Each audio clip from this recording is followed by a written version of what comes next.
Welcome to the Sunflower Conversations, where we explore the hidden disability sunflower and its role in supporting people with hidden disabilities. Hi guys, I'm Paul. And I'm Chantal. Joining us today is Hannah Wilson, who has epilepsy. Hello. Hi, thanks for spending some time with us today. You're very welcome. Can I start by asking you about your health condition, epilepsy? Can you just tell me a little bit about it, about what type you have? Yeah, so I've got complex partial seizures which affect one side of the brain. That's why it's called partial. And for me, it's left frontal focus. So where my seizure begins is at the front on the left-hand side. Can I ask you when you were diagnosed with that? I was diagnosed at 4.5. I had my first seizure when I was 4 in nursery. Goodness me. And I'm sure that would have been something quite profoundly affecting to everybody involved, including your family, your siblings. How did it happen? My mum said that she just got a phone call one day that one of her daughters had had a seizure, as I've got a twin sister. And yeah, it was me. I'd had a seizure just out of the blue. How does a seizure kind of come about and manifest? Is it something that is immediate or? It can happen at any time. I have them about twice a month at the moment. And it can just come on at any time, which is what it's really scary because I just don't know when it's going to happen. Do you get any kind of sort of signs or anything that kind of comes on that's sort of giving you perhaps a warning, something's about to happen? With some of the seizures, I get what you call an aura, and I get like a sudden sense of fear before I'm going to have a seizure, and I just know that something's not right, but my brain, it will not let me tell someone, whoever's here it, but if my mum's with me, I can't tell her that I'm going to have a seizure, even though I know I'm going to have a seizure. It's very strange how the brain works. I do have triggers, strobe lights, which is photosensitive epilepsy, also dehydration and lack of sleep. They're the 3 main triggers. But yeah, they can happen at any time. I don't know when it's going to happen. And your seizure is when you're having a seizure, do you fall to the ground? I do, yeah, and then I lose control, movement, and yeah, just I stiffen up a lot. Has this been going on, Hannah, literally since you were 4, and you're saying that you have these like 3 or 4 times a week, did you say? When I was younger, it was 3 to 4 times a week. Now it's once, twice a month. How do you feel after you've had a seizure? Like what are the effects physically and emotionally? First of all, I can't get up. I can't talk. I'm just completely unaware of my surroundings. Often I have a lot of injuries, so I'm in pain. If I have a seizure and I'm on my back, then I have really bad backache afterwards. But the bruising that I get from it, sometimes I've had black eyes and cuts, and yeah, I'm just in so much pain after a seizure. Yeah, and I guess that must have an ongoing impact because bruises are they're so obvious, aren't they? So I'm assuming that you then have to deal with the people thinking, why are you covered in bruises? Yeah, I've got a lot of scars. When I was on holiday a couple of years ago, I actually split my elbow open, and I split my elbow open 2 more times after that. So I've got a scar, and it's horrible because it's just a reminder of that seizure. It's with you all the time. You can see it. Can I ask, do you take medication? Yeah, I do. Twice a day, I take, it's called lamotrigine, 300 milligrams, and I also take Keppra, and I take 1,000 milligrams, and then 2 500 milligram tablets. That's a lot of medication, isn't it? Yeah, it's recently changed. They've upped it so many times, and hoping, eventually my seizures will be under control, but at the moment they're not. Hannah, have you always had the same medication? No, I haven't. When I was younger, I had Tegretol, and that seemed to work better. I was seizure free for 5 years, so before I was on the Tegretol, and then I came off that completely. And then when I had another seizure, I was then put on the lamotrigine, which was in 2012, and then they added Keppra on because my seizures were still not under control. What I find that really fascinating is how you can go for these windows of time with nothing.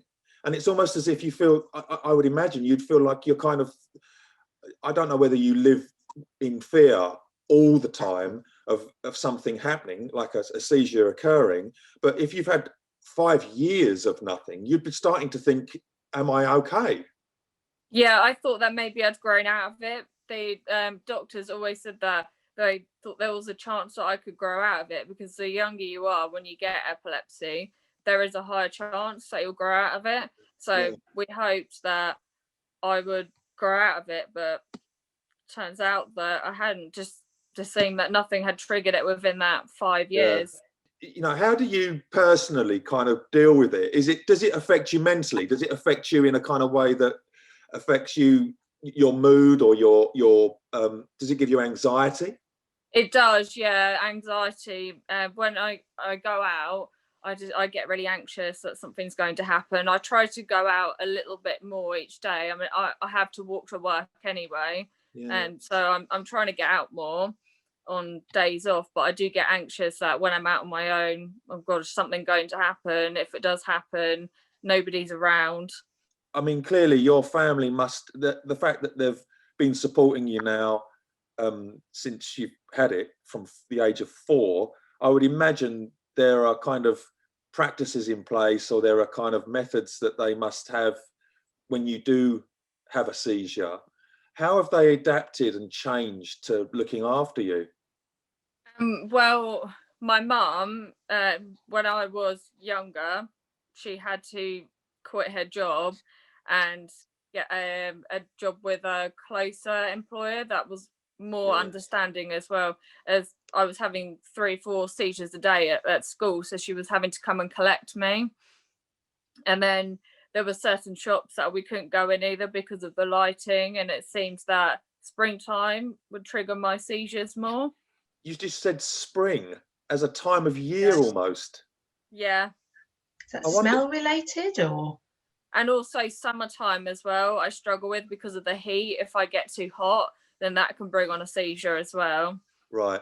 So with time, you've become more mindful of what to do, what to avoid, that kind of thing. I have, yeah. What about education? At that point, you know, in your life when you were younger, did it have a big impact on your education in terms of preventing you from getting one? I mean, massively. It had a huge impact on my education. The school board, when I was in primary school, actually said that I would never get anywhere in life. That really hurt, and my mum as well. I was below average in every single subject, and I had no completed work because I was having to go home all the time due to my seizures occurring so often. And I've got dyscalculia as well, so maths particularly I've really struggled with. And the dyscalculia is an effect of your epilepsy, isn't it? It is, yeah. Hannah, clearly you've had some challenges. Can you tell me what SUDEP is about, please? Yeah, so it's sudden unexpected death in epilepsy. So it's when there's no cause to when someone has died from a seizure. Also, I had a friend that passed away due to SUDEP in 2016, and even though I knew that SUDEP does exist, it really hit me hard because it had happened to someone so close to me, and it made me realize just how serious seizures are, that they can be fatal, and I've got to make the most of my life. Is it a common thing? Do you know? SUDEP, is it something? 21 people die a week from SUDEP. That is so high. And Yeah. it doesn't, and is it irrespective of age? No, it's just, well, anyone with epilepsy it could happen to, but it's more likely to happen to those who have nocturnal seizures. I still get scared because my seizures are not controlled, and my friend that passed away, she'd been seizure free for 3 years.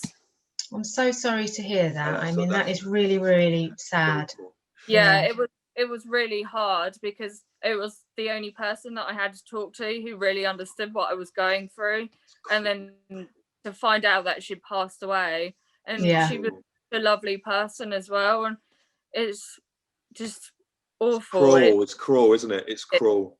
Do you find being mindful of where you put yourself, what you do all the time, is clearly something that is very, very important? Are you conscious all the time of where you are, who you're with? That thing must be something that is clearly very important. Yeah, I mean, I can't have a bath.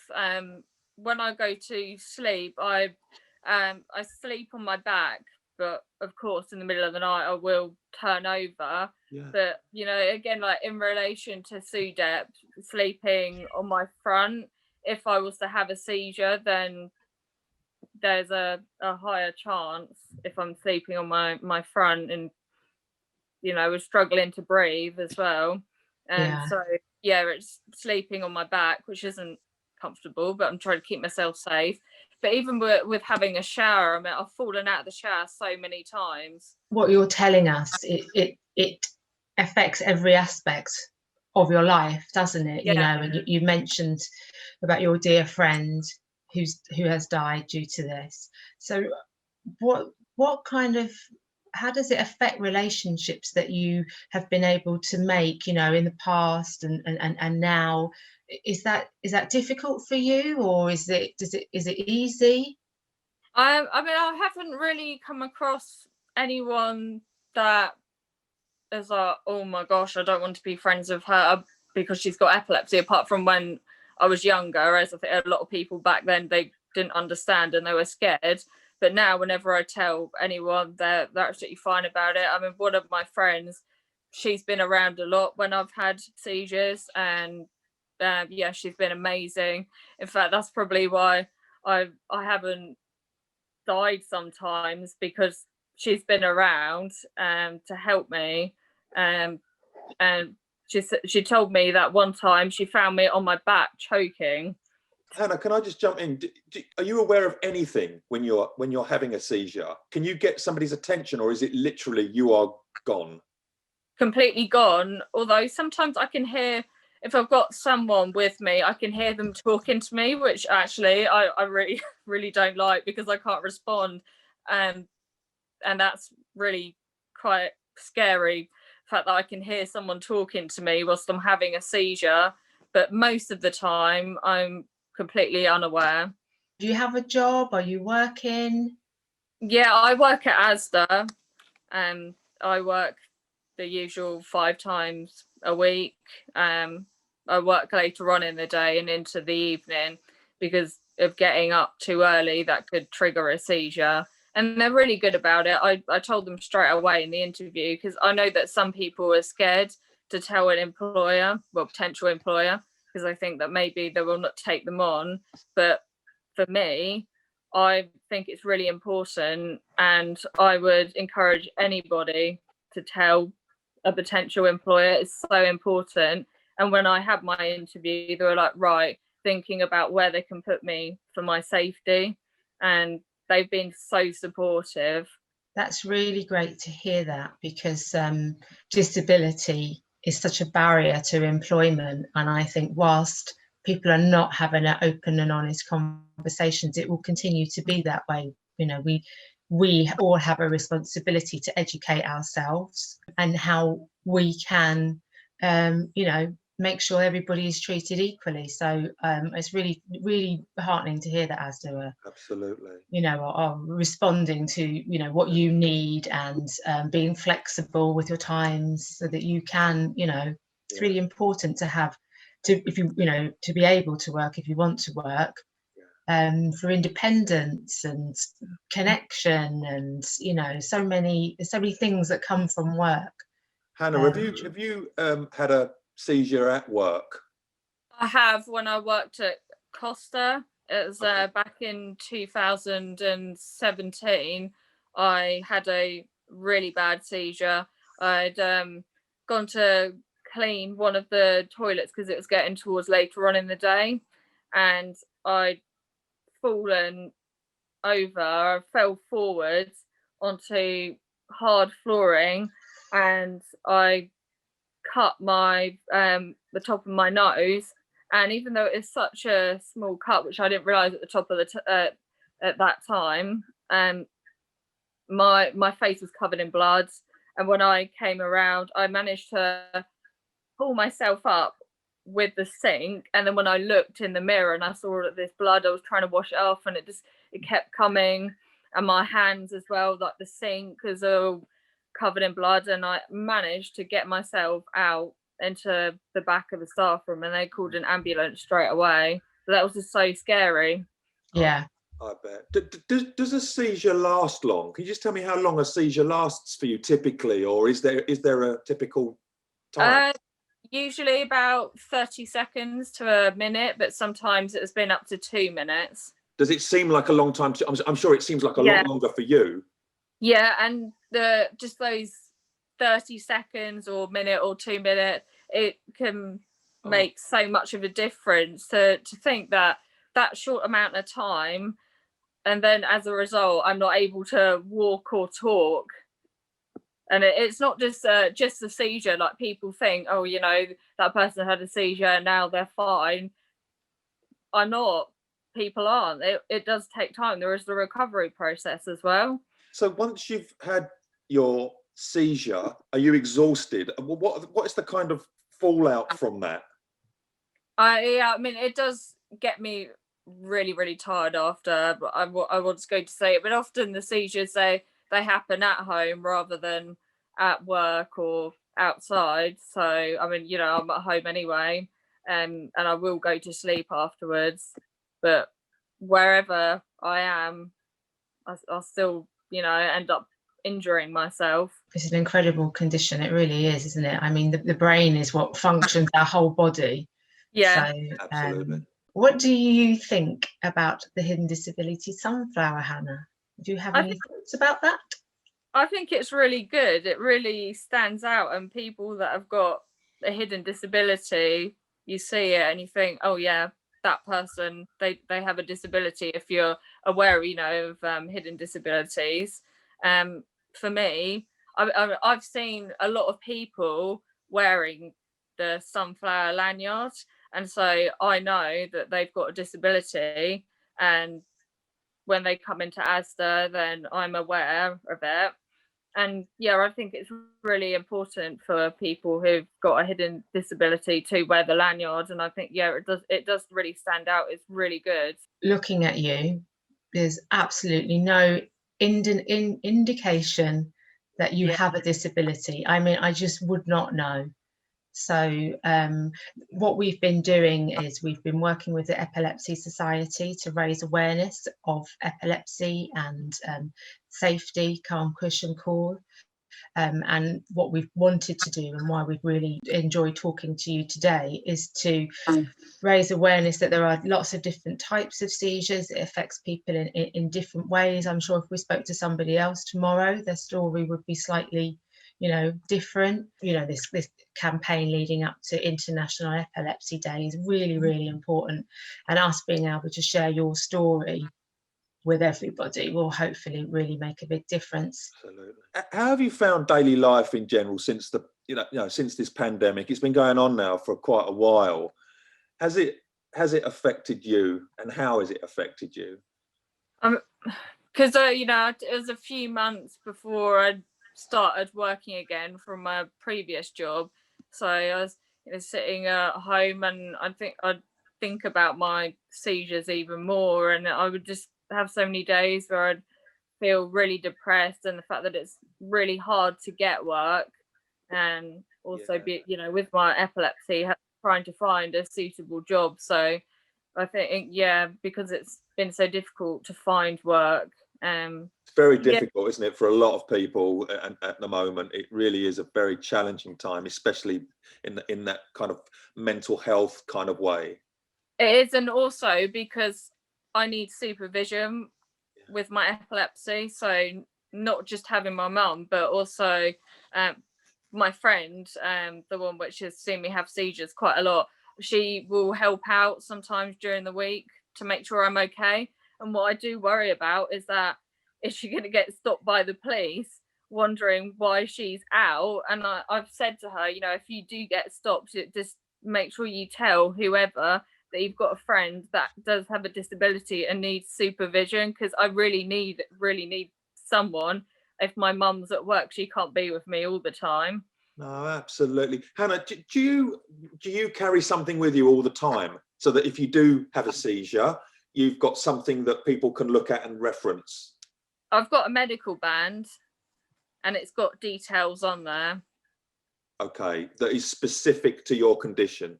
Yeah, but I've got my name on there, what type of epilepsy I have, the medication that I'm taking, and then an emergency number, which is actually my friend, not my mum, because it's quite difficult to get in contact with her. And I bet you've got, I would imagine, a very tight relationship with your immediate friends and family, in terms of just supporting you, and a network of close people that are there to help you and, you know, give you some I mean, I'm a volunteer for St John Ambulance as well, so my friends are really, really good. And I've got a friend that lives quite close to my mum, actually, in Bury, and she's really great about my epilepsy. And if I ever go around to see her, obviously I can't at the moment, but when I do, she's even told her daughter that I've got epilepsy, and, you know, don't be scared if Hannah has a seizure. So I think it's really great to have friends at St John Ambulance, because they know exactly what to do and they are just so understanding. Do you think that people's perceptions of epilepsy have changed over your lifetime? Do you think that because there's this kind of, you know, people are slightly scared about people when they have a seizure and don't know quite how to react. Is that something that you feel has changed in any way? Slightly, but a lot of people are still terrified. I mean, when I've had seizures in the street before, and I always only have one person help me, and then I see other people just walking away, and I think they're scared. But yeah, there is definitely a lot of people, they don't know what to do. They're like, oh god, and just continue walking. But it's so important that if you see someone having a seizure, just to stay with them, and if you are scared and you don't know what to do, and just to call an ambulance, because as I said, you know, it can be fatal, and if someone's got serious injuries as well. Hannah, that's so important what you've just said, I think, and just to hit that home, that what you've just said about how, you know, to stay calm, to stay with them, and call an ambulance. I think that's clearly very, very important. Is social distancing something that's important to you? Yeah, you know, so the health and safety for everyone, of course, is very important. I mean, I haven't really struggled that much when it comes to social distancing. I think the hardest place to social distance is definitely in a supermarket, so like particularly where I work. I mean, the one thing that I worry about is if I have a seizure when I'm in a supermarket and there's this social distancing and people think, oh, I don't want to come close to her just in case. Stress, as you mentioned, can potentially be a trigger. So if you have epilepsy and people getting too close to you is making you feel anxious and stressed, you know, it's a potential trigger for a seizure, unless that person needs your help, in which case you follow the steps, you know, calm, cushion, call. If you're wearing a face mask, which is what the government advises to do anyway, if you can, then you shouldn't be putting yourself in any danger by helping that person, calling an ambulance if necessary. So that's another message that we wanted to help share with our audience, that please don't be scared, please help. But can we just touch on face masks briefly? Do you wear a face mask? Because I know that for some people it can be a trigger.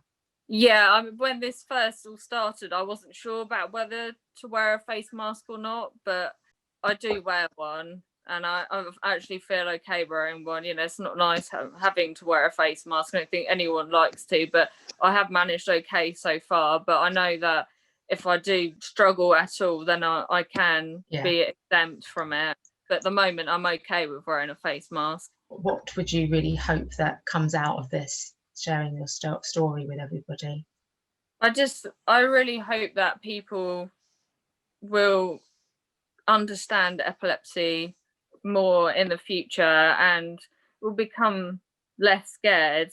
I know it's not nice to see. I mean, I've seen someone have a seizure myself, and I know it's scary, but just to please help that person. It's so important just to, don't leave that person on their own. Is there anything that you really want to do that you literally can't because of epilepsy? Driving is a big thing, and I think that's for most people. That's the independence, being able to go out whenever. For work, for me, when I finish late at night, I have to get a taxi home. And also with jobs, there's a lot of jobs that require a driving license. My dream job is a paramedic, and I haven't been able to become a paramedic because I don't have a driving license.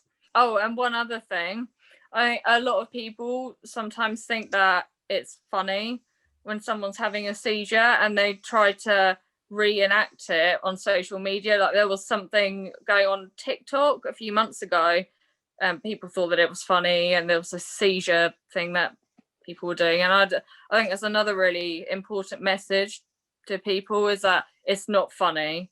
The seizures do happen to people. They are fatal. Hannah, I'm just completely couldn't agree more with you there, Hannah. Agree more with you in that respect. It's been lovely to meet you. It really has. It's been a pleasure, and just look after yourself. And I hope that as life goes on, you're okay, and that you get on top of your medication, and your medication, and that you can carry on living a quality of life. Thank you. Thanks ever so much Hannah. for your Take time, care. Hannah. You've been brilliant. Thank you very much. If you'd like to share your sunflower story or conversation, please email conversations@hiddendisabilitiesstore.com. Find out more about us or listen to this recording again by checking out our insights page at hiddendisabilitiesstore.com. You can also find us on Facebook, Instagram, Twitter, YouTube and LinkedIn. Please help, have patience and show kindness to others, and join us again soon, making the invisible visible with the Hidden Disabilities Sunflower.